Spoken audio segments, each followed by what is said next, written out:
Welcome to episode 128 of the Selling Your Screenplay podcast. I'm Ashley Scott Myers, screenwriter and blogger over at sellingyourscreenplay.com. Today I'm interviewing Sean Nalaboff, who wrote and directed the new indie art house dramedy Hard Sell, so stay tuned for that. If you find this episode valuable, please help me out by giving me a review in iTunes or leaving a comment on YouTube or retweeting the podcast on Twitter or liking it on Facebook. These social media shares really do help spread word about the podcast, so they're very much appreciated. Over on iTunes, I want to thank Jay Manophotos, Kurt Weiser, and Gerald Yelverton, who all left me very nice reviews on iTunes. Thank you very much, guys, for those. It is very much appreciated. These iTunes reviews really are helpful. It helps get the podcast listed in more places in iTunes, so it reaches a broader audience. Also, if you subscribe to the podcast through iTunes, then you'll get the new episodes downloaded to your phone each week, so that's a nice convenient way to stay current on the podcast. If you have a moment, please do leave me a review on iTunes. Thank you again, guys, to the folks who did that last couple of weeks. Any websites or links that I mention in the podcast can be found on my blog in the show notes. I also publish a transcript with every episode in case you'd rather read the show or look at something later on. You can find all the podcast show notes at www.sellingyourscreenplay.com/podcast, and then look for episode number 128. If you want my free guide, How to Sell a Screenplay in 5 Weeks, you can pick that up by going to sellingyourscreenplay.com/guide. It's completely free. You just put in your email address and I'll send you a new lesson once per week for 5 weeks, along with a bunch of bonus lessons. I teach the whole process of how to sell your screenplay in that guide: how to write a professional logline and query letter, how to find agents, managers, and producers who are looking for material. It really is everything you need to know to sell your screenplay. Again, to sign up and get this free guide, just go to sellingyourscreenplay.com/guide. Quick few words about what I'm working on. I've been neglecting to mention over the last couple of months a few things that have happened with some of the options that I currently have out with a few of my screenplays. I sort of take the attitude that once I option something, I just forget about it. If the producer gets it going, great, but I try not to spend a lot of time thinking about it because in most cases the options never go anywhere. I do typically mention when I option something on the podcast, and again, most of these options never go anywhere. I think it's valuable to mention the options just so people get a sense of sort of the scope of what I'm doing and what you need to do to actually get some scripts produced. You need to option a lot of scripts. Again, many of these options will never go anywhere, and you just shouldn't be waiting around for them to go anywhere. You should be writing more stuff, working on more stuff. And so that's the attitude I take. I mean, I'm working on new scripts. I'm working on The Pinch, producing a feature film. And yes, I've got these options and they're going, and hopefully they'll go, but I'm certainly not counting on it. So I think that's part of the big reason why I forget to mention. So there's been like some updates on these options. And I think the reason I forget to mention them is because I don't really pay them much attention. I'll get an email from somebody saying, oh, I want to renew the option, and we'll renew it, and it'll just go on. But I thought it would be worth just taking some time to talk about some of those today, since they are still some options that are out there going. Nothing really big has happened with any of them, frankly, but there's still a few options that are still in play. So about a year ago, I went to Delaware to work on my baseball comedy script. And this is a script co-written with a writing partner, Nathan Ives, who I've actually had on the podcast before. And actually, the first two scripts I'm going to mention here were written with Nathan. Basically, me and Nathan went to Delaware last year. We did some rewrites on the script. It takes place at a minor league ballpark, so we went to a couple of games at a specific minor league team in Delaware and kind of rewrote the script to be specific for that minor league team. If you want to hear more about that, last June is when I went there. So just listen to some of the episodes, podcast episodes from last June, and I talk about that. Well, the bottom line is these producers are still slugging away, no pun intended. They sent me and my writing partner a small check to extend the option for another 6 months. So again, not a lot has happened. They're still trying to raise money and get this project going, but they still at least believe in it enough to send a small amount of money to renew the option. So that'll be good for another 6 months. I also heard from the producer on a teen comedy script, and I've mentioned this script on the air on the podcast a couple of times. I've optioned it, and this producer has been renewing it. He lives in Europe, and this is kind of how you can remember this option. It's a teen comedy, and it's optioned to this producer in Europe. It's a guy I've never met. Not only have I never met him, I've never even talked to him on Skype or telephone. It's just everything has been through email. He's been real nice. He's real prompt. He paid for some of the original options. Now it's just a free option after a few years. He did pay for like maybe the first 18 months or something, but now I'm just basically giving him a free option because he just is still working on the script. So he's planning on he sent me an email last week, and he's planning on doing a crowdfunding campaign. He's kind of got his material set up. He's shot some stuff for his little teaser, crowdfunding teaser intro. And so over the next couple of months, he's going to launch a crowdfunding campaign. He's trying to raise millions of dollars. So that's obviously far in excess of what I did for my own crowdfunding campaign. So I'm certainly going to try and help him out as much as I can. But the kind of level he's hoping to reach, I don't think I'll be a big help to him, considering I was only able to raise 14,000. As I said, he's trying to raise millions, but who knows? Maybe he knows a lot about this whole process, and so maybe once it's over, I can have him on the podcast and we can talk about that. I think that would actually be kind of interesting. But anyways, he's got a bunch of other things in addition to crowdfunding. Film financing in Europe is a totally different ball game than it is here in the United States. There's a lot of government grants. The governments support the arts and stuff. So he's also working on some of those, getting some of those things going. So there's a whole bunch of things he's doing, but one of them is crowdfunding. So I will keep people abreast as how that's going.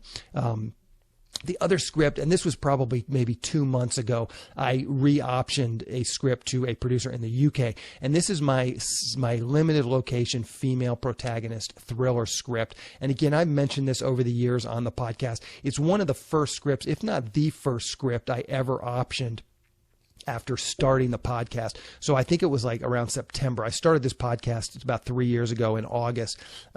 And then I think in that September, I optioned this same limited location female protagonist thriller script to a producer. This is a different producer. That option ended up not getting renewed after a year or so.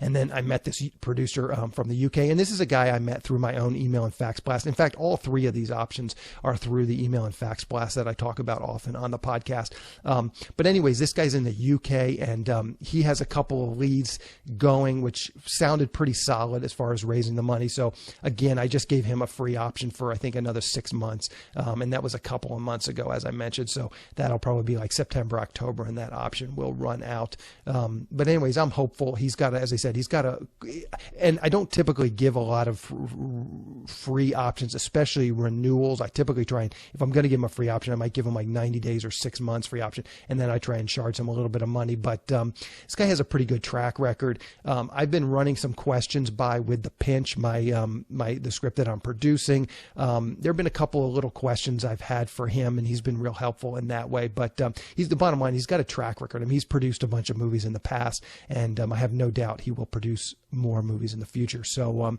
I'm just trying to keep my cart attached to his cart, and hopefully he can pull it across the finish line.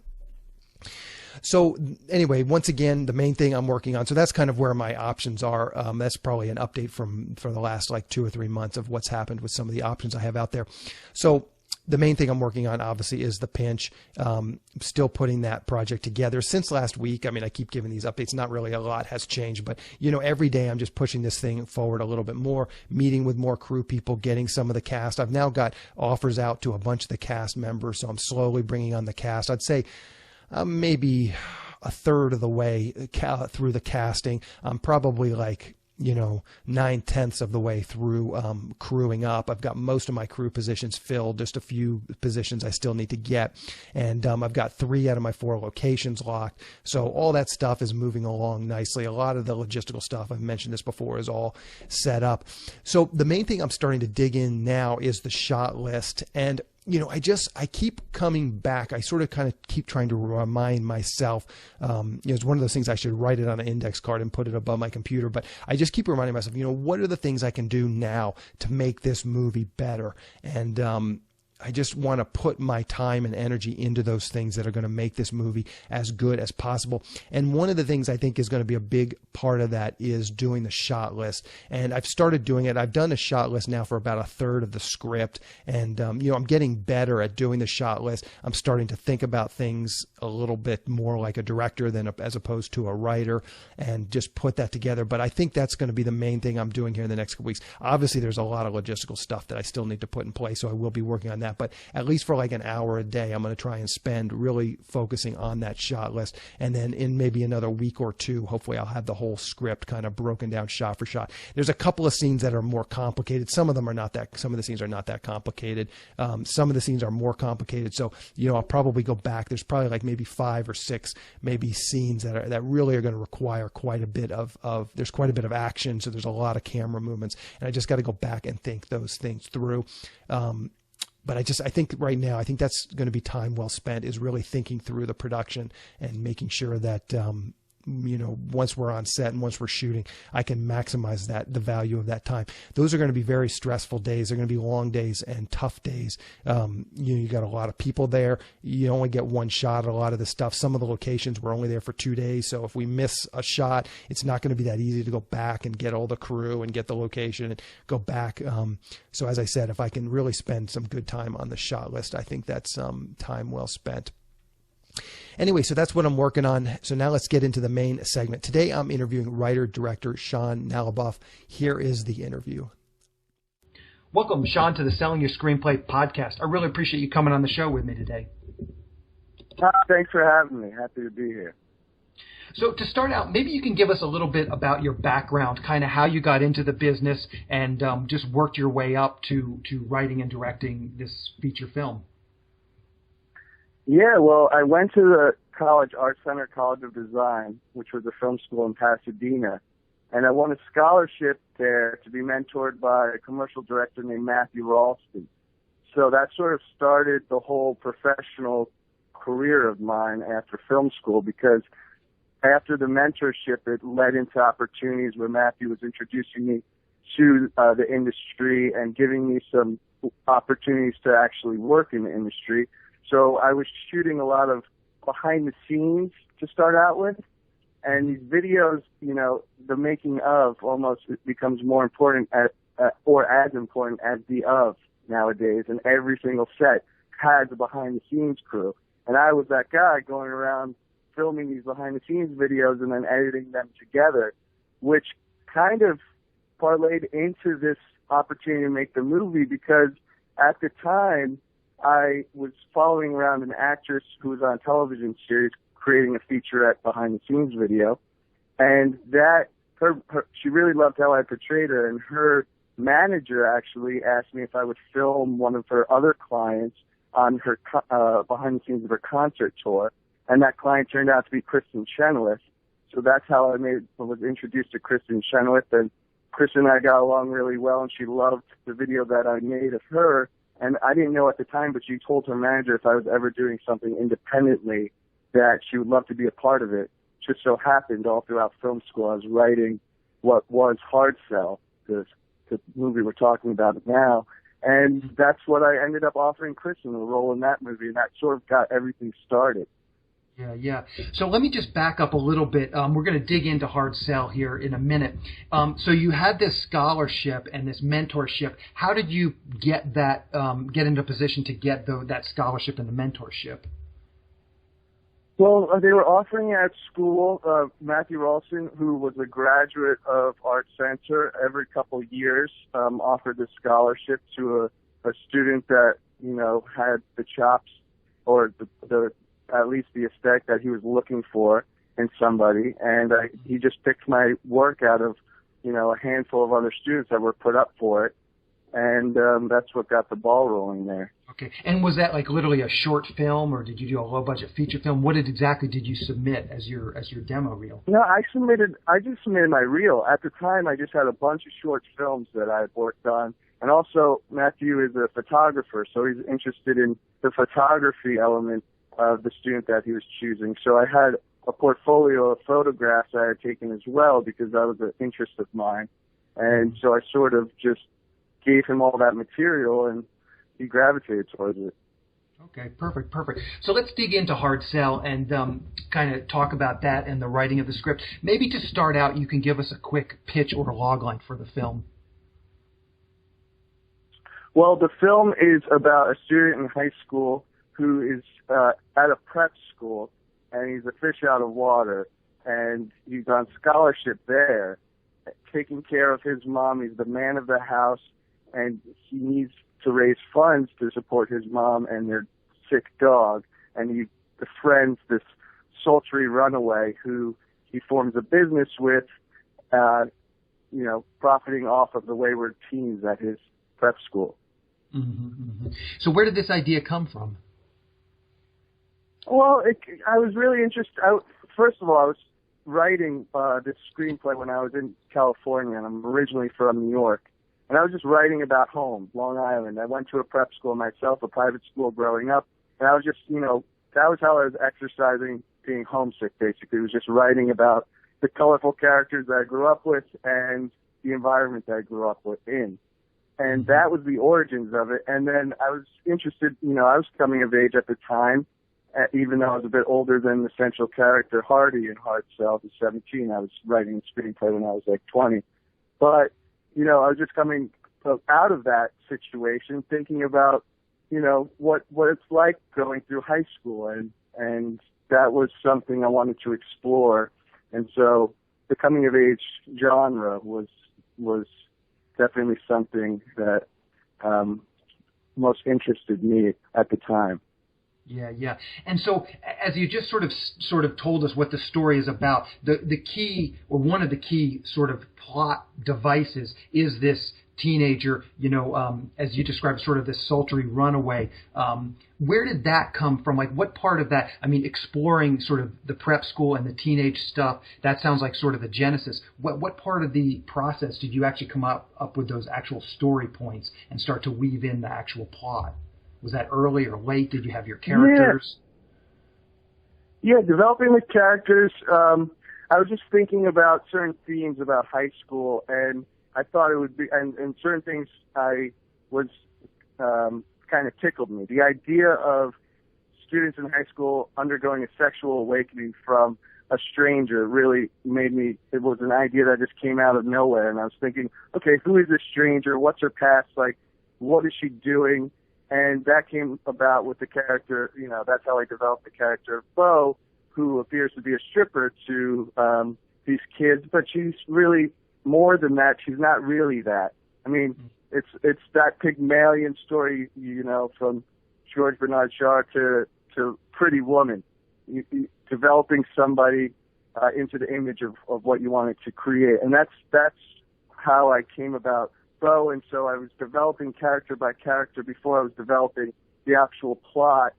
And when all the characters felt like they were full-bodied and came alive, that's when I put them in situations that I felt were fun and excited me, and that's how I weave the story and the narrative out of the characters themselves. Okay. So now let's just talk about your actual writing process a little bit. How much time do you spend preparing, like with an outline? Basically, how much time do you spend preparing to write before you actually open up Final Draft and start writing scenes? Maybe you can just talk about that process a little bit. Is it in a notebook? I don't really open up Final Draft. I'm sorry, I cut you off. What was it? No, go ahead. No, go ahead. I don't really open up Final Draft for a while. I doodle for a while. I'm always writing longhand. That's just how the ideas come about most organically to me, because if I'm staring at a computer, A, getting distracted looking at emails before I'm looking at Final Cut, and B, once I'm on Final Cut, I'm looking at spelling errors that are taking me completely out of the moment. So when I'm doing pen to paper, I just start writing, and I'm writing scenes, really. I'm having conversations between the characters. I'm not outlining. I'm just speaking in their voices or finding their voices through a lot of bad writing, just constantly writing every day and developing these characters. And then these characters start talking to each other, and all of a sudden an idea or a plot point comes about in that conversation, and then I start exploring that, and that's how the outline takes shape for me. Okay. Or did And for roughly, this one project. yeah, and how long did you work on this sort of outline phase? Are we talking, 3 months or 3 years? No, I'm talking like 2 years. Okay. This So you're took a just while. exploring. I mean, I was exploring it, and then also, after a draft, I would then show it to people and then start talking about it, explore it even more. I mean, it didn't take me 3 years to come up with a draft. It took me a couple months to come up with a draft, but wasn't necessarily the direction that I wanted to take. So I'd reevaluate the story and then continue to work on it until it was finally I felt ready to produce. Yeah. So let's talk about that development process a little bit. So you have a draft done. What does that development process for you look like? Do you have some trusted friends, some mentors? Who are these people that you send it to, and what kind of notes do you get back? And I'm always getting questions from people about just, how do you interpret notes? How do you take notes and make your script better? You got to really trust who you give it to. I mean, on this particular movie or a screenplay, I gave it to everybody, and then I started to really whittle it down because everyone, if you give somebody something and ask for their opinion, they're going to give it to you. But it might not necessarily be in line with your overall vision for the project, and it might create self-doubt, which could be self-destructive. So I then, I believe that was probably why it took so long to finally have a movie where I felt this is exactly the story I wanted to tell and ready to produce. But getting back to that, I whittled it down to a few key people in my life that really understood what I was trying to get out of the story, not what they wanted to get out of the story, who would give criticism that was very constructive because they saw and knew what I wanted to do with it, and they would cater to that idea and work within the lines of my overall vision for this story. Yeah. So now let's talk about once you're done. So you have a draft of the script that you like. Let's talk about that process of starting to actually get it out there and try and, get financing and get the process moving. What were your first steps? Once you had a draft that you were confident in, what did you start to do? Well, I had no interest in going the studio route or shopping it around. This was not a movie that, was a paint-by-numbers story that a lot of people would be comfortable with. This was a very nuanced, heartfelt comedy, and I didn't feel like I'd have much success trying to make this into something that it was not on a larger scale. So I immediately knew that I needed to raise independent financing from angel investors if I was going to pull it off and make it myself, because this could, be in development hell at a studio for years. And I was ready to make this movie now. So, with that being said, I aligned myself with a few people in my life that had the business acumen and the sales skill set to partner up with, so that we can start approaching angel investors outside the industry who had the money to invest in a project like this, but more importantly, were interested in being a part of the movie business. So that's people that we were targeting and who we gained the support of. Yeah. And can you give any details on that? I mean, that's always sort of the, $64,000 question is, how do you find these angel investors that are interested in, being in the movie business? It's a big leap of faith, and it's a lot of, I must say, we probably, between all of us, myself and my partners, had contacted tried to reach out to 1,000 people just to talk to. And, but you end up getting 10 people involved out of that 1,000. It's a lot of legwork, but it ends up achieving the ultimate goal. And it takes a lot of time, and it's hard to find that person. But I'm very confident. I kept saying the mantra, if you move forward, you'll find support. Just continue to push forward and put the idea out there, and maybe one person who says no might introduce you to another person who would be interested in your project. And that was our philosophy, and it ended up working out for us this time around. And like I said, it took a lot of hard work and took some time, but eventually the right people were attracted to the project. Yeah, and I wonder if you could just tell us, how long was that process? Well, reaching out to 1,000? I guess a little under a year. Okay. And I think that's a great tip, and I think it's really important that people hear that. Just the sheer volume of people you've got to contact, because a lot of people are not necessarily going to be interested. So let's talk about Kristen Chenoweth's interest and her attachment to this. You mentioned that you had a relationship with her through these videos that you had shot. Did you have her attached before you started approaching these 1,000 people? And I'm curious to know if that might have actually helped you, or maybe she wasn't attached, and so maybe that's a different story. Well, here's the catch-22. To answer your question, and I'll get into the whole catch-22. No, she wasn't attached. I didn't even know she told her manager at the time that I made her video that she wanted to do something independent with me.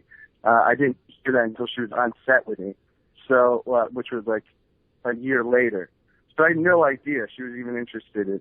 But the catch-22 of the whole situation is you can't really get talent until you have the money. And you can't get the money until you have the talent, in most cases at least. So you're saying to yourself, all right, so if these investors want to invest because there's a particular star in the movie that they believe in, then they'll give me the money. But I can't go to a casting director and say, put in an offer for somebody when we have no money, and then you immediately have to put your money in escrow. I mean, so it was just a matter of we basically tried to raise money without any talent attached, and it wasn't, and we were very unsuccessful at that.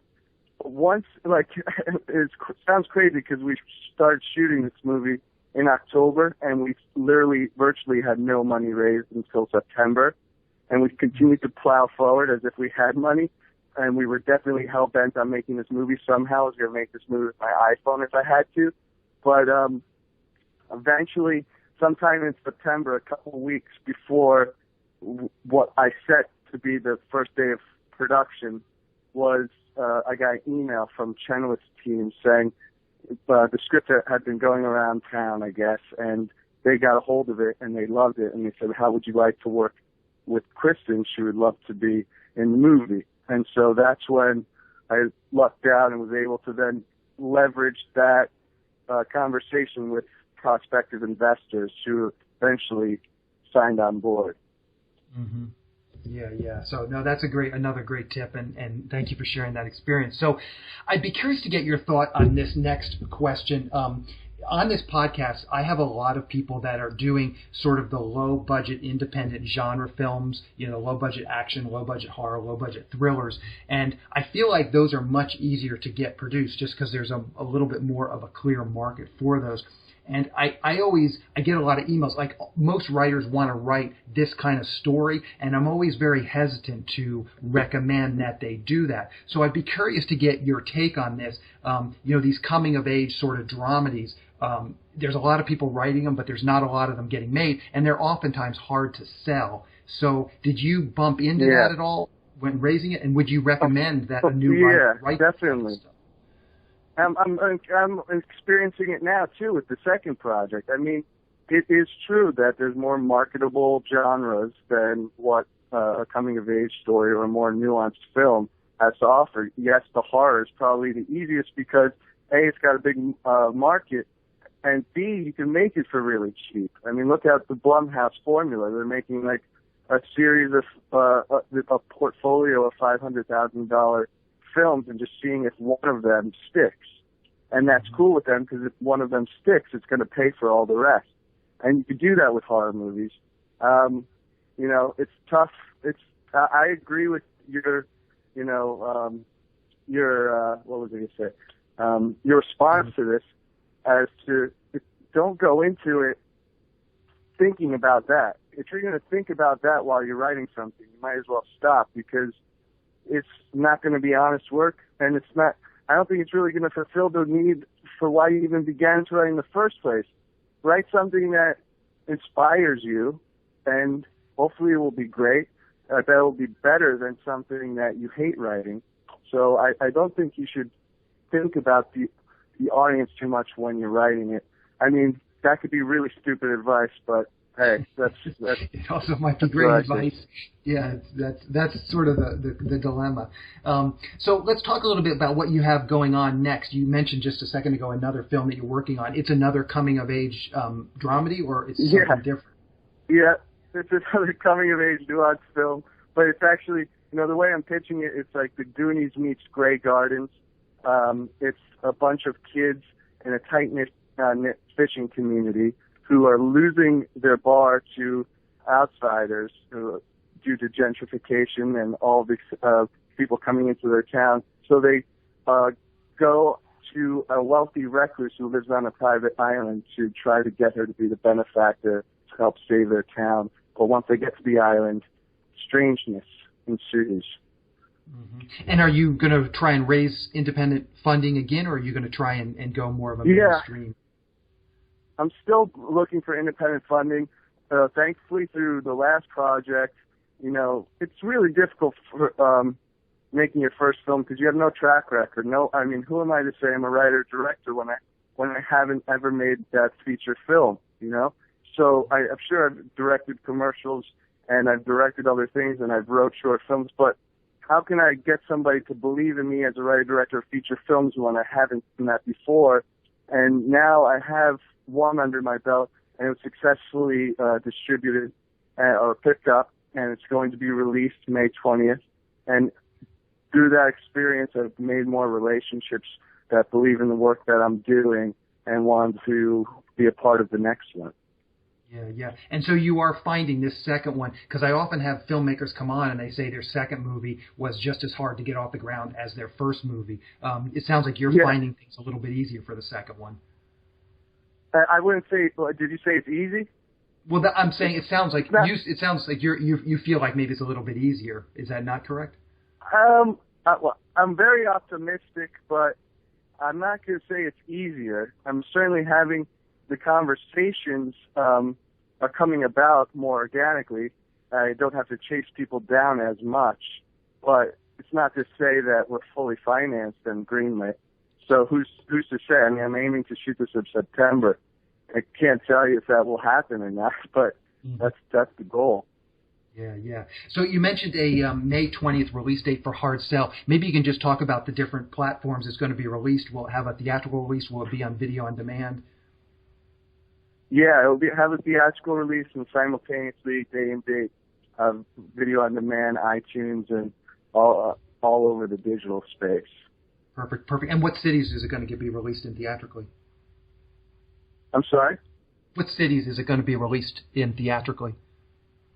Right now, as far as I'm aware of, it's going to be released in L.A. Okay, perfect. And what's the best way for people to keep up with you? I just asked this question at the end just to wrap things up. Whatever you feel comfortable sharing. If you're on Twitter, you can share your Twitter handle, or if you're on Facebook, or if you have a blog, anything you're comfortable sharing, just tell us now, and I'll put that all in the show notes. Yeah, follow me on Instagram. I just actually started an Instagram account because I realized how important social media is. At Sean Nalaboff. And also have a website, production company with an email. If you ever want to email, to yellowcoat.com is the company website. Okay, perfect. So I will round that stuff up and put it in the show notes. I watched the movie last night. I really enjoyed it. I really wish you luck with this, Sean. Well done, and thank you for coming on the show today and talking with me. Oh, thanks a lot, man. I appreciate it. Thank you. Good luck with your next film, and let me know when that's done. I'll be happy to have you back on, and we can talk about that one. Oh, fantastic. Take care now. Take it easy. Bye. A quick plug for the SYS Screenwriting Analysis Service. It's a really economical way to get a high-quality professional evaluation on your screenplay. When you buy our 3-pack, you get evaluations at just $67 per script for feature films and just $55 for teleplays. All the readers have professional experience reading for studios, production companies, contests, and agencies.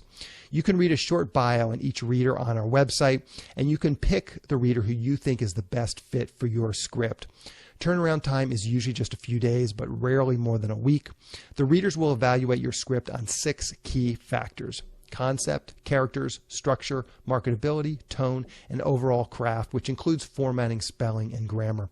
Every script will get a grade of pass, consider, or recommend, which should help you roughly understand where your script might rank if you were to submit it to a production company or agency. We provide analyses on features and television scripts. We also do proofreading without any analysis. We will also look at a treatment or outline and give you the same analysis on it. So if you're looking to vet some of your projects, this is a great way to do it. We will also write a logline and synopsis for you. You can add this service to the analysis, or you can simply purchase this service as a standalone product. As a bonus, if your script gets a recommend from a reader, you get a free email and fax blast to my list of industry contacts. This is the exact same blast service I use myself to promote my own scripts, and it's the same service I sell on the website. It's a great way to get your script into the hands of producers who are looking for material.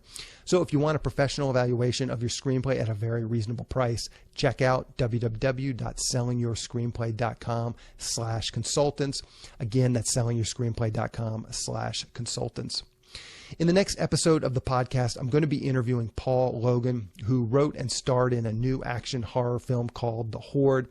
Paul is an interesting character. He's an actor who's done mostly action movies, and so he decided to sit down and write one of his own, and then went out and raised the money and put the project together. So keep an eye out for that episode next week. To wrap things up, I just want to touch on a few things from today's interview with Sean. I thought it was interesting what Sean said. He just wrote this script and went about getting this movie made without giving too much thought to the marketability of the film. This is pretty much the polar opposite of what I recommend, and I think that's fantastic. No one really has all the answers, and for you and your situation, Sean's advice might be perfect. And then again, the advice that I give might also be perfect for you.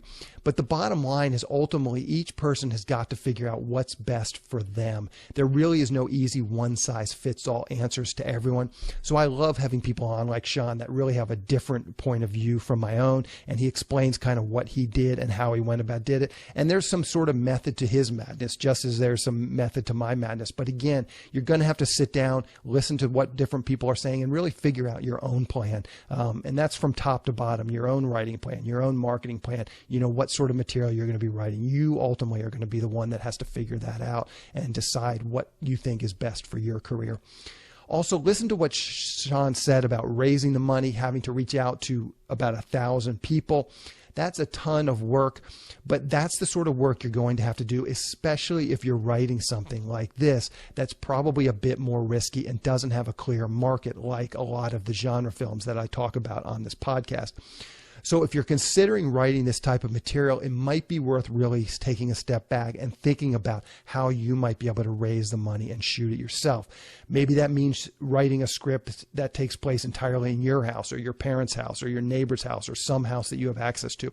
Maybe it requires writing a script where you know the actors that you have in mind. Maybe you have some friends that are actors or some friends that want to be actors, and maybe you can write the roles specifically for them.